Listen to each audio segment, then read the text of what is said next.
Tonight on NCC News, Black Lives Matter comes to Syracuse. Also, a suspect ran from the Syracuse police last night. Find out why. And a local venue gets a brand new name. We'll tell you what the new name is here on NCC News.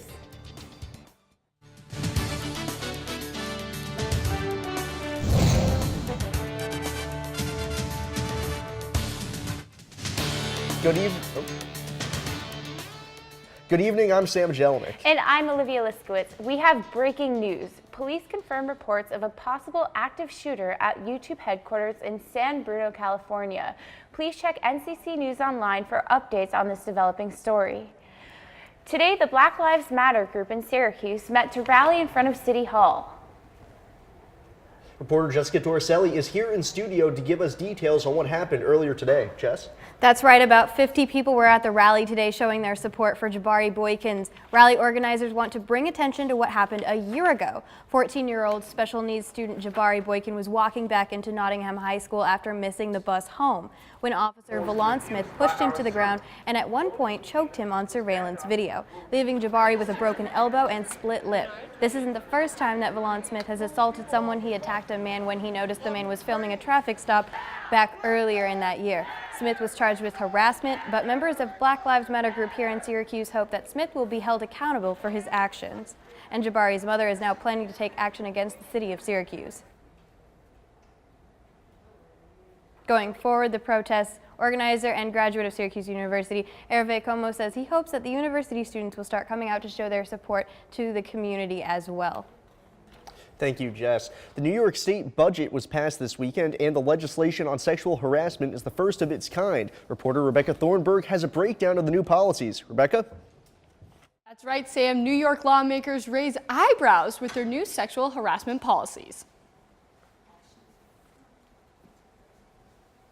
New York is the only state to have implemented such aggressive sexual harassment policies under the New York State budget. Governor Andrew Cuomo is passionate about New York State leading the way on the issue. You are now on notice of a rampant pattern of sexual harassment in every industry. Literally, you can go right across the board. Some of the new policies include all state contractors have to have a sexual harassment policy, and employees must be sexual harassment trained. Much of the secret settlements that come with sexual assault claims will be prohibited, and the anonymity of abusers will change. The only way a secret settlement will be allowed is if the victims request one. Private mandatory arbitration proceedings will be illegal as well. Victims are usually forced into these proceedings because they cannot take legal action against the predator. Workplace harassment coordinator at the Vera House, Chris Kozakowski, is excited to see the policy change. So I think policy is just a piece of a puzzle when it comes to combating these kind of issues. We know that this stuff has been happening for a really long time, and I think it's finally gotten to a place where the laws are catching up to what our society already knows. Businesses around Syracuse are taking the anti-sexual harassment movement very seriously and are trying to better the workplace environment. From the work that I'm doing, I'm seeing a lot of businesses and organizations really taking a step forward of saying we really do want our employees to feel safe and comfortable in the workplace. And April has been declared Sexual Assault Awareness Month. The Vera House and other locations around Syracuse will have events to educate people on sexual harassment in the workplace. Check out nccnews.com to find out where and when events are being held. Back to the desk. A Walmart employee in Seneca Falls was arrested after police suspected him of being behind a bomb threat found in the store.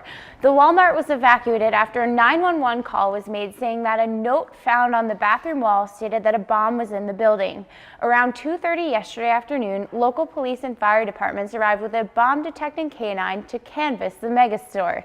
Police said in a press release that there was no bomb and that the public was never in any real danger. The store reopened shortly after. If refusing to stop for police wasn't bad enough, a man also crashed his car into several light poles and buildings before attempting to flee on foot. And to top it all off, the man had over 10 pounds of marijuana in his car.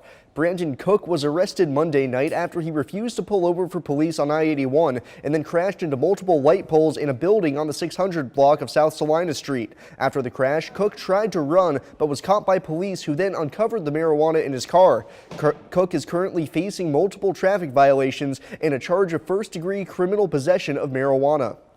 While the opioid epidemic has hit the central New York region hard, another drug is making a resurgence in the shadows. Cocaine addiction has increased in the central New York area as 66% more people sought help for cocaine addiction in 2017 as opposed to 2015. On a national level, the United States is seeing the highest supply and usage of cocaine in nearly a decade due to increased cocoa farming, the plant the drug is made from in Colombia.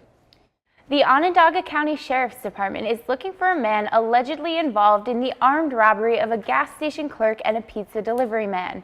Police say that in December, 20-year-old Kerwin Parsons and another man entered the Valero gas station in Nedrow, fired one round, and fled to Canada. However, a similar incident in Canada has brought them back to Onondaga County and has sparked a renewed search.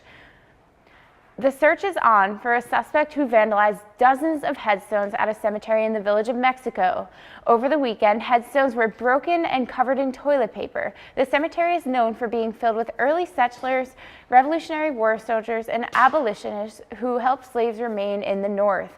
Since the cemetery is only able to maintain the grounds and not individual headstones, officials worry that the historic graves may never stand again. After 48 years in law enforcement, Cayuga County Sheriff David Gould will be retiring at the end of his term. Gould announced on Monday that he would not seek re-election and will be ending his nearly 50-year run of working in the police force. Gould, who turned 71 last month, has been in office in Cayuga County since 2007. Gould's last day in office will be December 31st, and Cayuga County Sheriff's Detective Lieutenant Brian Schenk has already filed paperwork so he can run a campaign for sheriff. Dutchess County Executive Mark Molinaro is formally launching his campaign for governor. At a speech in his hometown of Tivoli, the Republican promised to change the culture of corruption in Albany and make living affordable for all New Yorkers. He also argued against the divisiveness he says was created under the administration of Governor Andrew Cuomo, a Democrat seeking his third term this November. Changes could be coming soon to the Shoppingtown Mall. Moonbeam Capital Investments, the owners of the mall, have promised the town of DeWitt a preliminary design for the property's redevelopment by the end of the month. The expected redevelopment will likely be some type of mixed-use project which would blend together residential, commercial, and cultural institutions into one product. Former NASCAR superstar Tony Stewart and the family of the amateur racer who he hit and killed in a race in upstate New York have reached a settlement. Stewart struck and killed 20-year-old Kevin Ward Jr. while racing back in 2014 at the Canandaigua Motorsports Park. Ward's family had sued Stewart and the lawsuit was set to go to trial on May 7th. Instead, there will be a hearing to discuss and finalize the settlement between the two parties on April 12th in Utica. The Lakeview Amphitheater has a new name. St. Joseph's Health, the Syracuse healthcare system, has agreed to pay $750,000 to the county for the rights to the name. The concert venue will be called St. Joseph's Health Amphitheater at Lakeview.